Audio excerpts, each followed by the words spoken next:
you so much for joining me on the Creative Awakening Now podcast. I'm your host, David Matters, and I'm here to bring you stories, interviews, and insights relating to the topics of creativity, inspiration, and practice. My intention is to connect with other people who employ a heart-centered approach to the artistic process and to share this profoundly inspiring content with anyone who cares to hear it. I hope you enjoy. This is a dream, and a dream is never the same. My guest this week was Stephen Nachmanovitch. Stephen performs and teaches internationally as an improvisational violinist and at the intersections of music, dance, theater, and multimedia arts. He is the author of Free Play, Improvisation in Life and Art, and The Art of Is, Improvising as a Way of Life. Born in 1950, he graduated in 1971 from Harvard and in 1975 from the University of California, where he earned a Ph.D. in the history of consciousness for an exploration of William Blake. His mentor was the anthropologist and philosopher Gregory Bateson. He has taught and lectured widely in the United States and abroad on creativity and the spiritual underpinnings of art. In the 1970s, he was a pioneer in free improvisation on violin, viola, and electric violin. He has presented master classes and workshops at many conservatories and universities and has had numerous appearances on radio, television, and at music and theater festivals. He has collaborated with other artists in media, including music, dance, theater, and film, and has developed programs melding art, music, literature, and computer technology. He has published articles in a variety of fields since 1966 and has created computer software including the World Music Menu and Visual Music Tone Painter. He lives with his family in Charlottesville, Virginia. He is currently performing, recording, teaching, and writing. My interview with Stephen was really great. I've been a fan of his work for a while now when I first came upon the book Free Play, and it just was such an amazing book for me. It touched so many things that are important to me in life, and I don't know, some months back I reached out to him just kind of on a whim and found out that he actually lives in Charlottesville, Virginia, which is not far, and was putting out his brand new book. It was about to be released, which I had no idea. And he agreed to do this podcast, and he also agreed to come to Asheville and collaborate on a workshop with my teachers at the Windhorse Zen Center. And just to put this out there, the last episode I did, I said the date wrong for the workshop. It's actually Saturday, May 4th. And Thursday, the Thursday before that, the 2nd, Stephen's going to be doing a reading of his new book and probably book signing at Malaprops, downtown Asheville. So we got that going on, and then we have the workshop on Saturday, on May 4th. And that's going to be a 3-hour-long workshop with my teachers giving an introduction about meditation and how that connects with creativity and just the whole realm of that. There's a lot of rich information in that and experiential kind of stuff. We're going to do a sitting and everything like that. And then Stephen will be doing a workshop about improvisation in life and in art. And yeah, it's great stuff all around, like the connection of spiritual practice with creativity and how it's non-dogmatic, and it's really just like this human experience. We go into all this in this episode here, so you're going to hear about all that good stuff. And so I'm not going to ramble on about it too much, but I definitely encourage you to check out Stephen's work. I'll have the links up for his website. Have the link up for the Facebook event page for this workshop we're doing on Saturday, May 4th. And it's $25 at the door. It's 3 hours long. There's my teachers at the Zen Center presenting, and plus Stephen. It's super. It's really awesome. It's going to be a great event. I know you guys are going to like it, so I hope you'll check it out.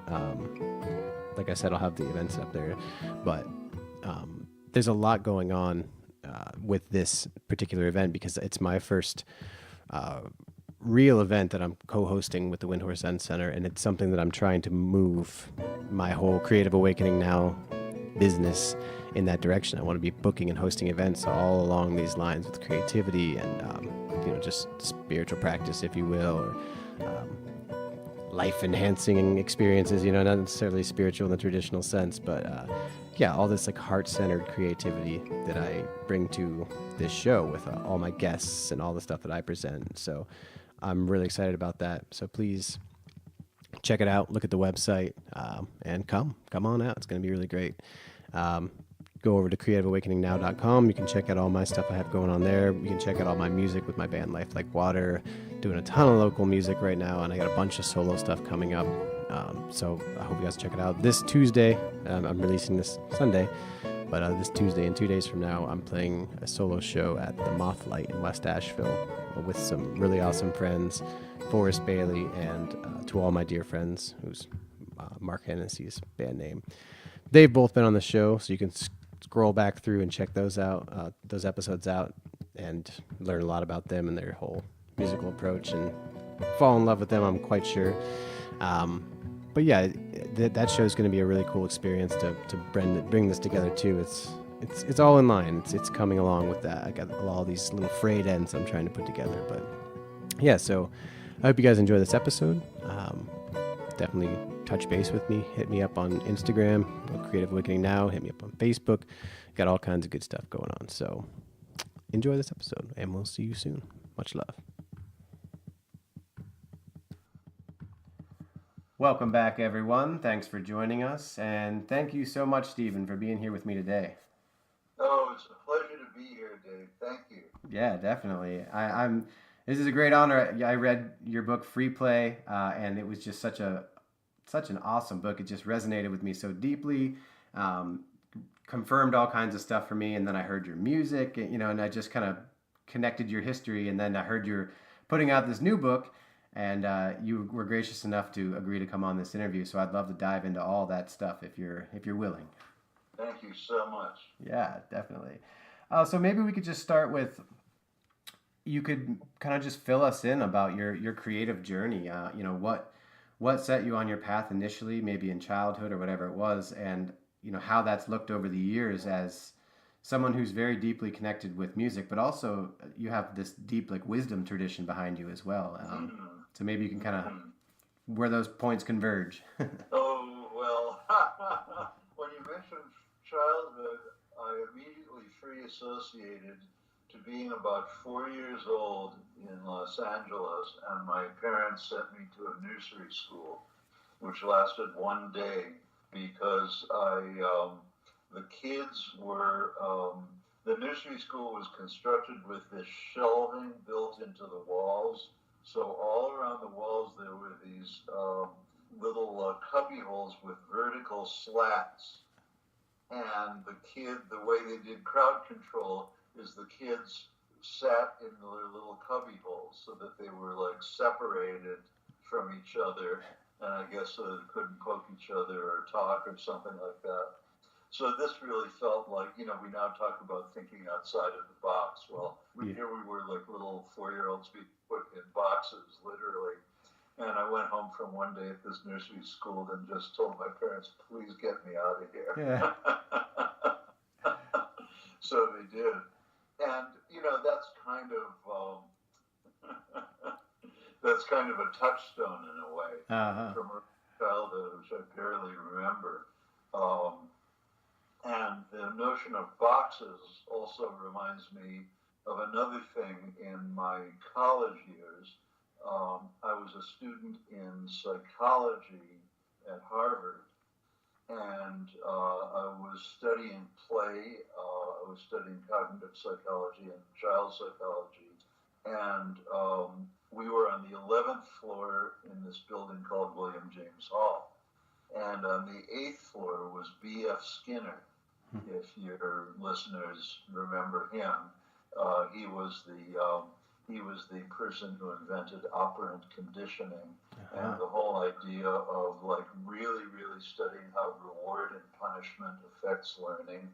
And he's really the ancestor of everything that we see now on the internet, education being replaced by online training and rewarding people with likes and dislikes and all this kind of, feeding you little pellets of reward to do certain things. And he studied pigeons. And he used to have like rows and rows and rows. There would be hundreds of pigeons in this lab in these little cages, and the pigeons would be participating in learning experiments. And he invented something called the Skinner box, where the pigeon would, peck a button with its nose according to certain patterns or stimuli, and either be rewarded with food that came out of a little tray or not. And so the pigeons were all kept moderately hungry all the time in order to perform for food. They would be kept at 80% of their normal body weight. And this old lady lab assistant named Mrs. Papp would go around and weigh each pigeon each day and either feed it or not feed it. Wow. And then the grad students would come in and take the pigeons out of the cages. So the pigeons were kept in little cages that were really reminiscent of the little boxes that the kids were in that nursery school that I was in for one day. So I guess they wouldn't tell each other the answers to the tests at night or something like that. Interesting. And the thing that was never reported in all the decades of literature of Skinnerian psychology is that on the days when Mrs. Papp was absent, the results of the experiments were all haywire and they were thrown away as bad data, with quotes around it. And of course, this was the only good data because, in fact, Mrs. Papp was the only living organism who touched the pigeons. And so when she was gone, they were actually performing not for birthday, but for love. Very interesting. And there it is, And so, and in a sense, the delusion of Skinnerian psychology has become the delusion of the internet-operated economy and so-called learning systems of today, where everyone can be pigeonholed into these sort of predetermined responses, and everything is rated and liked or disliked, or given 4 stars or 5 stars. And this is not the same thing as you and me talking together and learning from each other and having a conversation. Yeah. So improvisation is people talking to each other, learning from each other, and having a conversation. Whether it's you and me speaking together now, or if we take out musical instruments and play them, and we've never played before, we are just listening to each other and learning to respect each other. And through that listening and mutual respect, we're able to play together. And that's really the core of all the work that I've done since then. Now, I trained as a classical violinist when I was a kid, and I learned to play the violin, and I learned to read music, and I grew up loving the whole body of classical music, but I never thought that I would actually be a musician. But then in my 20s, I discovered improvisation, and I suddenly became a much better musician because I was playing of and from myself in connection with other people. And when I had started developing myself as an improvisational violinist, I was lucky enough to meet Yehudi Menuhin, who became one of my mentors, and he urged me to write a book about improvisation. And what he meant was write a book about improvisation as a musician. And I started doing that, but 5 seconds after I started doing it, I realized that what I was really talking about was improvisation in all of life and in all of the arts, and dealing with this kind of porous non-boundary between life and art. And that's how I started writing free play. Yeah. And at the same time, I was in my 20s, I was very interested kind of intellectually in Buddhism and Taoism and other practices from Asia. And one day there was a young American Zen priest who was giving a talk, and he was talking about, here we are like sitting on a zafu with your legs folded, and that's practice. And of course, everybody calls it practice in Buddhist traditions, and I'd heard that term many times before, but somehow that day it really hit me between the eye. I'm a musician, and I realized, okay, now I know what practice is. And practice isn't doing something repetitively so that you'll get better at it, and so that you can then go on stage and people will applaud because you're doing very well. Practice is doing by doing, playing in order to play. And in Zen, of course, you don't sit to become a Buddha. You sit and you are a Buddha in your act of sitting. And that really shifted a lot of things for me, and I began to see the connections between the Buddha Dharma and my practice as an improvisational musician. Yeah, there's so much in there that connects so deeply with, I mean, free play, with, like I said, it's a small book, but it has so much in it. And when I picked that book up and read it, actually my Zen teacher gave me that book, and I had been thinking these kind of things for years, like this strange intuitive sense of like, man, music as a whole, like my practice with music is so analogous with the rest of my life. There's so many like connections, and in my spiritual practice too, I was like, man, they're almost the same thing in a way. And I had thought this, and I had written about it and stuff for years, and then I found your book, and you were saying these things that were so deeply in line with what I was already feeling. It was beautiful. It just kind of put it out there. And I'm wondering if you can kind of just dig into that as a whole, like, how you made that connection with creativity. Like, you just kind of put the overview of it, but improvisation, as you said, becoming a better musician because you're playing with other people and you're interactive and stuff like that. But how does that connect with spiritual practice, in your opinion? And like, how does creativity and that kind of work, in your opinion, how do they cross paths? Oh. It's a big question. Yes, it's a big question, and the wonderful thing about big questions is that you can spend the rest of your life answering them, and you still haven't answered them. So that's really great.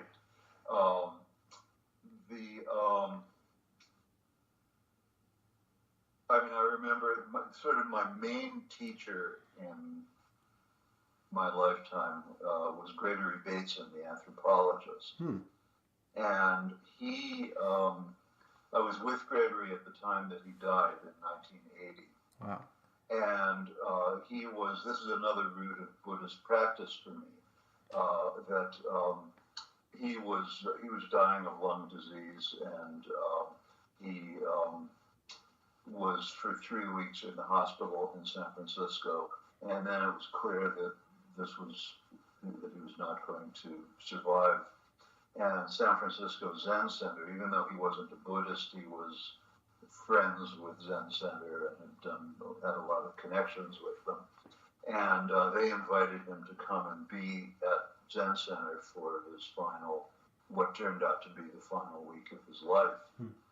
And one of the things that was fascinating is that he was this enormous man who was like 6'5", stooped over, Englishman, born in 1904. And so he was in this huge hospital bed that they'd imported, and there were 4 Zen students sitting at the 4 corners of the room, just doing zazen all day, just being invisible, except that when something needed to be done, which is often not very pretty in the case of taking care of a dying person, they would just be up like that, aware of what's going on, taking care of it, doing it very efficiently, and sitting back down. And then one day, on July 4th in 1980, he died, and in that room, and I found myself among these black-robed people, and I thought, well, this is the next thing to learn. And simultaneously, that's when I was really intensely involved in learning to be an improviser. And the connections between music, I mean, first of all, it's a practice. That is, it's something you do with and as your body. Hmm. It's not an idea. It's not translating from a printed script or score into some other medium. You're actually being and doing as your body, or in the case of music, as your body with a musical instrument. And to learn direct connection in which the connection between, there is no separate body and mind in that way of living. And there is no separate human being and instrument. And, if you're learning to play an instrument, well, whether in the Western or other traditions, there is a way in which you learn to make the instrument part of your body so that it isn't really a separate thing. So that was a huge interconnection. The whole idea, Gregory, when I first knew him and was studying with him, we were talking about creativity, and he said, well, what is creativity? So he opens a big art book to a Leonardo painting, and he says, okay, so how did Leonardo know to paint this painting? Did his mother tell him what to do? So like the whole Skinnerian, going back to B.F. Skinner and the pigeons in the boxes, there was this whole idea in Western culture of the tabula rasa, and that you're training and teaching, and that, okay, so your mother, Leonardo's mother, told him what to paint. Well, clearly that isn't the way it is. Yeah. Okay. And so where does it come from? And then there are all these mythologies of the muse and the various sources of inspiration and so forth. And these are really fun mythologies to play with. And they can be, mythologies of all kinds can be wonderful heuristics to help you think about different kinds of patterns and relationships. But of course, none of them is real. And what's real is you're simply there with your paintbrush or with your musical instrument or with your voice. And you're reflecting your patterning as a organism. Yeah, that makes sense. When I ask people this question, it's always, everyone's got a theory, and I love hearing it. Like you said, they're always fun to entertain. But what you're saying is so connected with like the Buddha Dharma, in the sense that like you are it, and the manifestations come out of your practice. And do you see? I don't want to put words in your mouth, obviously, if you have more to say about it. But I want to see the connection. Like, do you see that like your creative sense is coming out of like the Buddha Dharma, or is it kind of the opposite? Like when you got involved in like your spiritual practice, did you make the connection like simultaneously, or do you think it's a deeper seated thing that kind of transcends both art and spirit? Yes to both. Okay. I mean, they were simultaneous, but simultaneous means that they are one to begin with, and you begin to see that. And of course, an individual's vocabulary, I mean, I'm comfortable in the vocabulary of the Buddha Dharma, and other people who live in the West may not be as comfortable with that vocabulary. And Jung, of course, spent most of his life interrelating those vocabularies and pointing out that in Western mythology and in the Western intellectual and spiritual traditions, we have our own ways of talking about these things. And obviously they have to converge because we're really talking about the same life, whether you come from Tibet or from Switzerland or California or wherever it may be. And there are certain kinds of vocabularies that will be helpful to certain people and not helpful to other people. And of course, the Buddha supposedly gave 84,000 teachings that were all pitched to the ears of particular people in particular relationships with him. And teachings that worked for one person wouldn't necessarily work for another person. And it was all about perceiving your interconnection with people and talking a language that gets through in some way. And in the new book, In the Art of Is, there's a place where I draw a relationship between that and, of all people, St. Thomas Aquinas wrote this thing. You know, he said, why didn't Jesus ever write down his own teachings? Like, did it have to do with the fact that he was illiterate? Or did it have to do with the fact that he really, and then he draws the connection between, of course, Aquinas never heard of the Buddha, but Plato and Socrates and other, not Plato, because Plato wrote, but he talked about Pythagoras and Socrates as being two of the great teachers of the Western tradition, in addition to Jesus, who are written about in a million different ways, but they themselves didn't write anything. Yeah.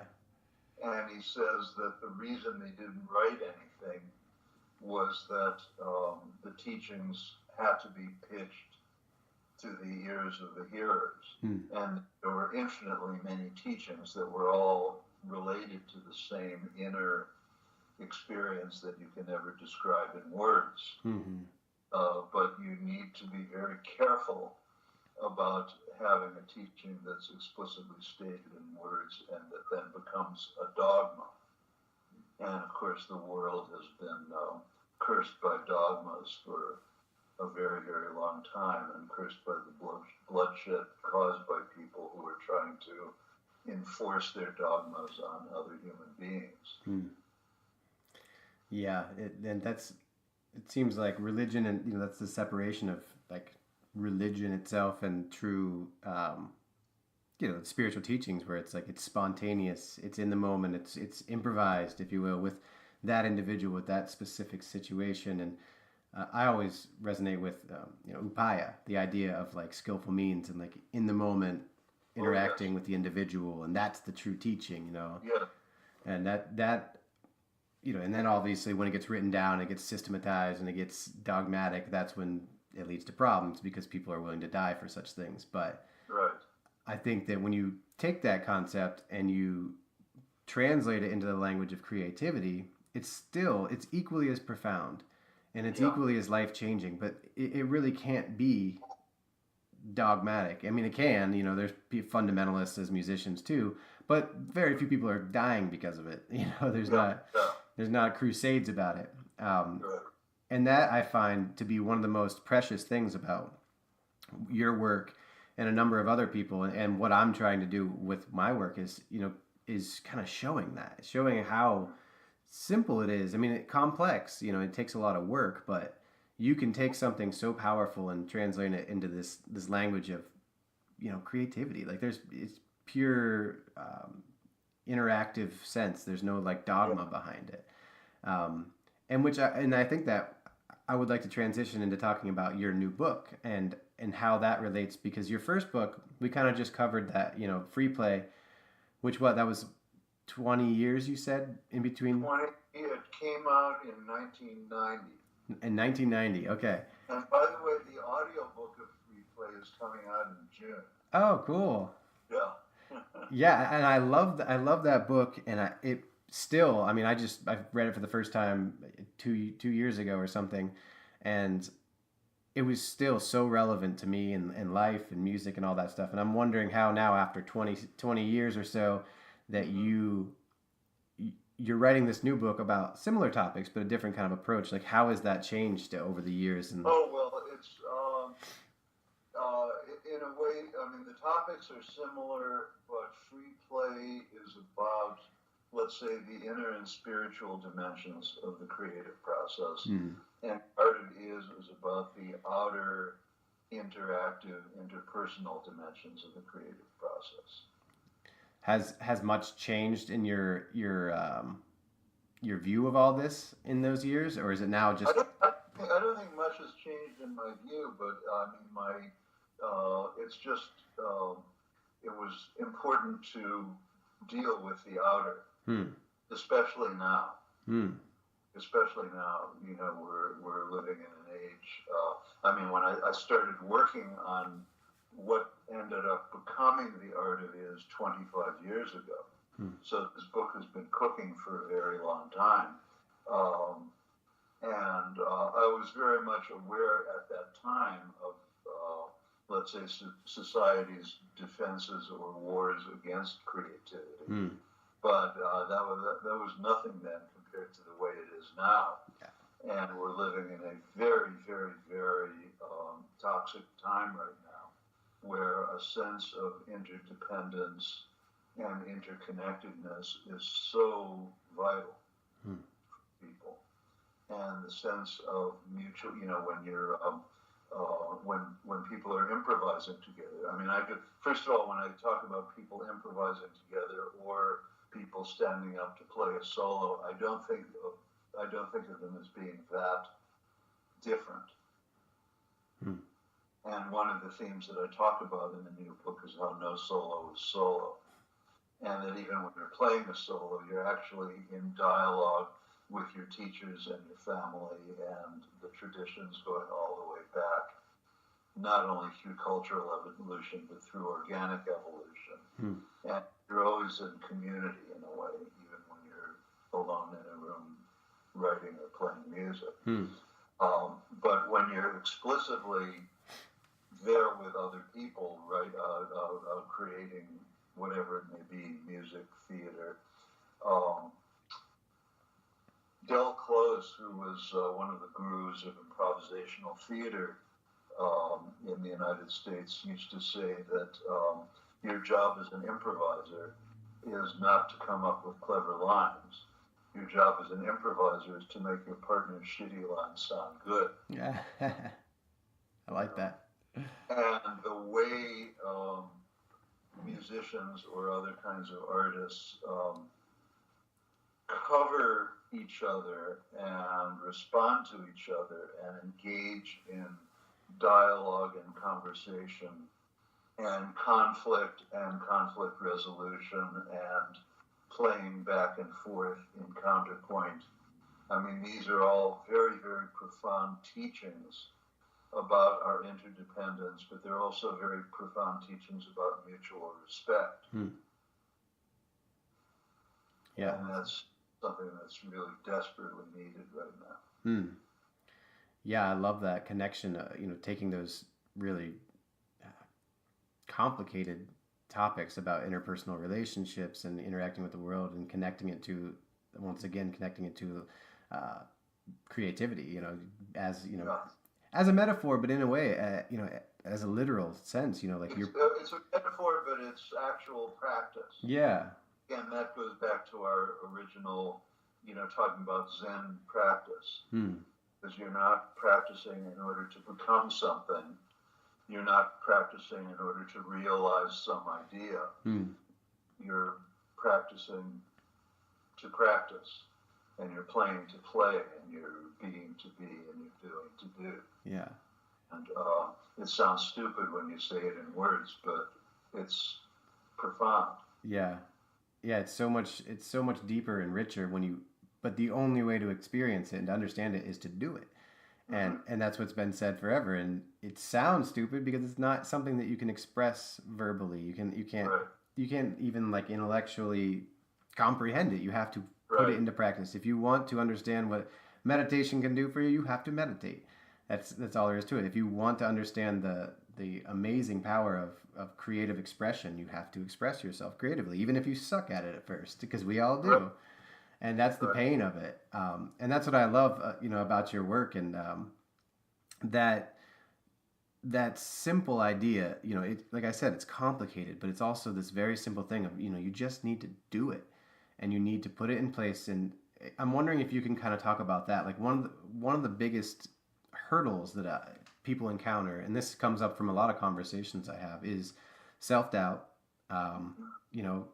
embarrassment or some kind of shame or self-consciousness, like how am I supposed to stand up and express myself if I am no good or I don't have the confidence, like what would you say to somebody with that kind of mentality?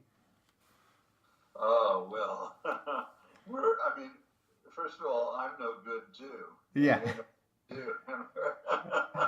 We're all in the soup of being no good. And it's very important to realize that at a deep level. And we are, it's always kind of been this way, but particularly in modern society, where you have mass media and you have a star system, whether it be in pop music or classical music or acting or politics or any number of fields, where you have people with the bright lights on stage and they are so highly polished and so highly prepared, and the rest of us are just supposed to sit there in the dark and appreciate what they're doing. So we have to break through a lot of those barriers, okay, because they've been artificially constructed. And, we know in pop culture that people are, pop culture or pop politics or pop corporate business, we love setting people up on a pedestal and watching them fall because it turns out they're imperfect. Yeah. Isn't that a huge surprise? And every week, especially it's great to go shopping to the supermarket and see the tabloids, and every week there's all these pop stars whom I've never even heard of when they were pop stars, but now they're ex-pop stars because they've fallen in some way. And for us to just be all human beings together in the soup is hard for people to grasp because it's not a marketable idea. One of the things that I love to work on, we're going to do a workshop together there in Asheville in a couple of weeks. And so one thing that happens, one of the ways that I like to work is, okay, we're all in a circle together, however many people, 20 people, 100 people, whatever it may be. And then a few people come into the middle and perform a piece. And let's say there's a quartet in the middle performing the piece, and they're supposedly the performers. And we're the circle of support of 20 people or 100 people around them. And we all strongly have this feeling of being the circle of support. And we're in it together because we started working together. And then let's say people have done a series of pieces. Let's say this group of four has done 2 or 3 pieces, and another group of 4 comes into the middle and they do 3 or 4 pieces, and so forth. And it's now a half an hour into the experience. So the people who are standing around on the outside in the circle of support, they naturally, they start sitting down, and people don't want to stand up forever, so they sit on the floor. And they're sitting around and they're watching the 4 people in the middle perform. And at the moment that they sit down, it is more like the traditional situation of audience and performers. Okay, that's a great moment to remember that we actually all started in this together, and we're all part of the circle of support. And the fact that you physically happen to be sitting down at the moment and, leaning on your elbow and watching the other people do something, you're still co-creating. And there's so many aspects of our life where we are presented with these false dichotomies of performer versus audience, whether it be, paying to see a musician on stage, or whether you're a high school student standing up in front of the class giving a report, or whether you're a high school teacher standing up in front of the class teaching and worried that you're not going to get a great evaluation and that the administration will diss you for getting fewer ding points than the teacher in the chemistry lab next door. It's just a wonderful way to flush the mutuality and mutual support of human society down the toilet. So by doing these kinds of experiences where we're all in it together in the safe space of the studio, creating work together, is a great form of practice at mutual support and mutual respect that we can then carry out with us into the outer world where things are not necessarily set up in such a pleasant way.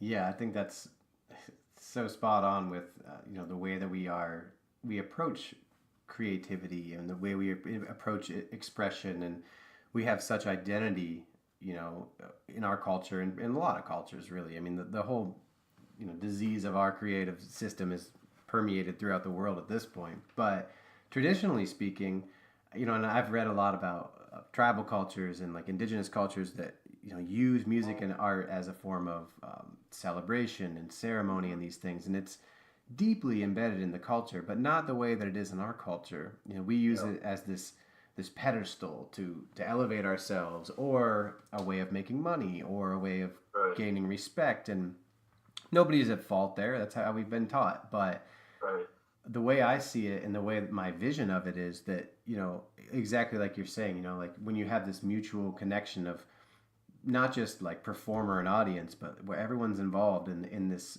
support of it. I think that's such a beautiful way of looking at creative expression in general. And thank you. And I have kind of jumped the gun and answered your subsequent question about what goes on in the workshop. Yes, you have. It worked out well. It was seamless because we were going to go there. And I just to say that, like, bringing you in and trying to host this workshop through the Zen Center that I also practice with, and I'm booking events for them and stuff. I think it's such a wonderful connection because the teachers there are just such great people, and they're so grounded in their tradition, but they have creativity, as like almost like the top mark of practice, which when you first come into it, you don't understand that. I feel, a lot of people are like, oh, I'm going to meditate and I'll be happier and I'll be more organized and I'll work better, more efficiently. Like, that's not it. And I love the fact that we're putting this together, and, hopefully lots of people, find out about it and come and attend, because I think it's going to be really a special event, because it's going to have all the framework that we're talking about here. Yeah. And that's a really special thing, because it's not just music, and it's not just some like, spiritual thing, it's much more practical than that. Yes. And I look forward to seeing how that works out with my teachers and with you. Yes. But I would like to see, there's another element of all this that we haven't even talked about, which is the fact that you wrote these books, and that in itself is a creative act. And I'm also a writer, and I love talking about these things. Like, maybe you could just shed a little light on like how you take ideas, especially such big ideas as this, and you condense them into these phrases that we can't speak about. We're already talking about how crazy it is to put it into words. How has that worked for you over the years of as a musician, as an improviser, as a practitioner? It's a lot. Well, it's a very, very slow process because I can get up and give a talk, and it's unrehearsed, and it comes out pretty good, and I get it taped, and or I guess it's not tape anymore. I still use the word tape, though. And transcribed, and then it's a something, and then a month later there's another something, and another month later there's another couple of somethings, and it quickly becomes a really enormous amount of prose. But what the prose that really interests me is the prose that's really compact, and the prose that uses the minimum number of words to say what you need to say. And it may have to loop around and around because you're talking about patterns that recur in multiple contexts, whether it is perspective painting, or double entry accounting in business, or photography, or playing the violin. And so it just becomes this huge winnowing job for me. And in the writing that led up to Free Play, and even more so in the writing that led up to The Art of Is, there was an enormous amount of blubber. Yeah, that makes sense. And discarding the blubber and finding the leanest way of saying something did a lot of work for me. And then after discarding all of that blubber, and I have what then you have is a lot of little fragments, and then you have to sew it together with a very fine needle and thread, so it looks to the outside world as though you just sat down and easily wrote this thing out. Yeah. But that's not how it happened. I'm quite sure of that. Yeah. Yeah, trying to write and trying to put ideas on paper, even if they're ideas that are incredibly familiar to you, even if they're things that you put into your life every single day and that you could talk about effortlessly. Like, I know from personal experience, it's very difficult to do it in a concise way that, isn't just like fact upon fact or thought upon thought. It has to be something that connects with people. And I can say, like, Free Play really connected with me the way that you wove in a lot of stuff about like Zen tradition. You had a lot of cool things in there, and like Zen arts and stuff like that. And then, obviously all this stuff with improvisation and, it leans heavily Buddhist, obviously, which appeals to me greatly. Maybe not to everybody, but I see it. There's this underlying current that kind of goes beyond all that, and it's more personal, it's more human relationship. And so just to say, I appreciate the craft that went into that book, and I look forward to this one too. But I guess we've been going for a little while now. It's just talk has really breezed on by. I want to be respectful of your time, and I guess just to say, is there, I don't know how to approach it if I want to ask you about like spiritual practice or music, improvisation or what, but I always like to try and get a little nugget of wisdom to share with people, to kind of, if somebody's interested in this work and it says like, man, I would just love to have the confidence to be an improviser, to work in that way. I wish that I had the spiritual connection to ground my life and ground my work in, like, what can you distill any of that into a coherent little nugget? Well, okay, so you just play acted the person who is saying, I wish I had the spiritual connection to be able to be more creative, or I wish I could improvise music.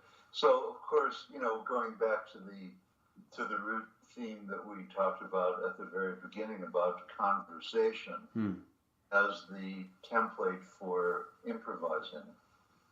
And we all have lucid conversations, and we know how to do it. And nobody needs to teach us how to have conversations. We certainly learn from other people in our conversations, but we don't actually need to learn how to do it because we are people in interaction. So that when you say, and very often when people express the frustration of not being able to, of saying, gee, I wish I could talk in a lucid way about da-da-da-da. Yeah. And meanwhile, they are doing it already. Yeah. Meanwhile, they're doing it already. Okay.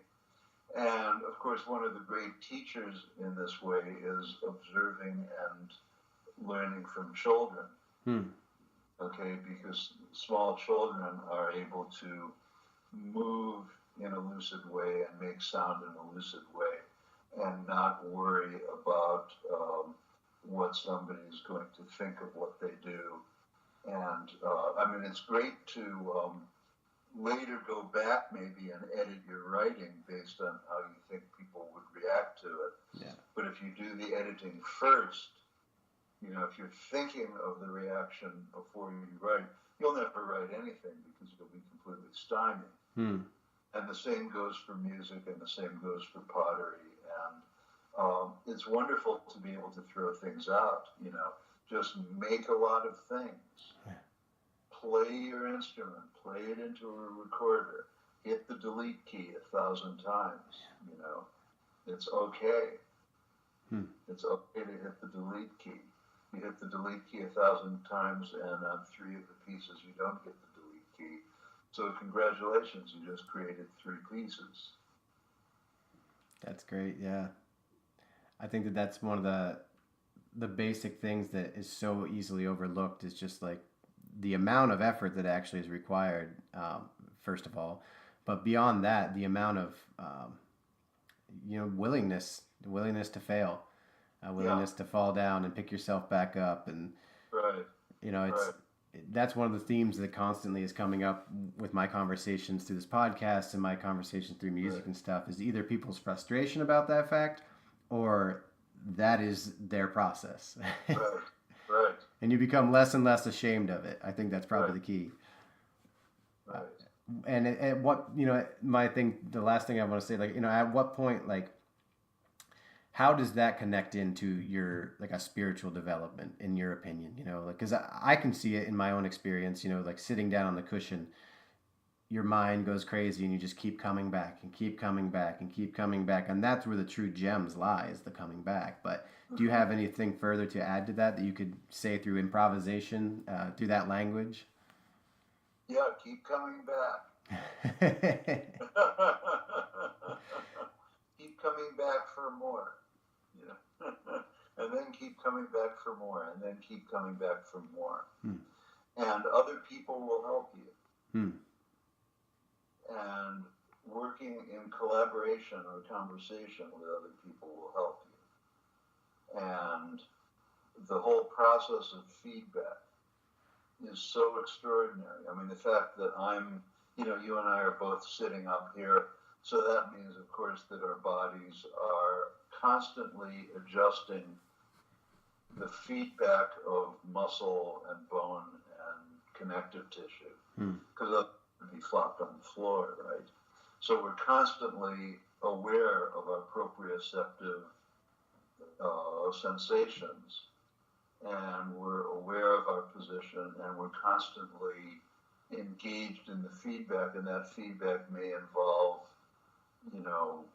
moving to the right and to the left until we stabilize. Okay. But as you move to the right and to the left, you're not spanking yourself for being too far to the right or too far to the left. It's like when you're driving a car, you're not spanking yourself. You're constantly wiggling the wheel back and forth a little bit all the time in order to drive a straight line. And you don't have to spank yourself every time you wiggle it a little bit to the right or the left. You just adjust. And that process of adjustment, whether it's solo or with other people in collaboration, is a natural activity. And we all do it all the time. That's great. Yeah. So that's that. That's that. Quit spanking yourself. Just keep getting back up. Keep coming back. No, that's really great. That's beautiful stuff. And I just to say, everyone, I encourage everyone listening to check out Free Play. And I definitely look forward to checking out the new book. I'm going to post all the information about your workshop. We've already been sharing it all over the internet and stuff, but I'll be sure the links are on this podcast and everything in the show notes, and I'll link stuff to your website and all that too. So yeah, just thank you so much for joining me. I could talk to you all day. I got so much other stuff that I could say. Thank you so much. Yeah, definitely. See you in a couple of weeks. Yeah, that's right. And you're doing a reading at the Malaprops bookstore for the new book as well beforehand, the Thursday before that workshop. And that's right. Yeah, and I'll definitely have all that in there, so make sure that people know. But okay. Yeah, thank you so much once again for coming on. It's been a pleasure talking to you. Awesome. Well, much appreciated. Thank you everyone so much for listening, and we will catch you next time.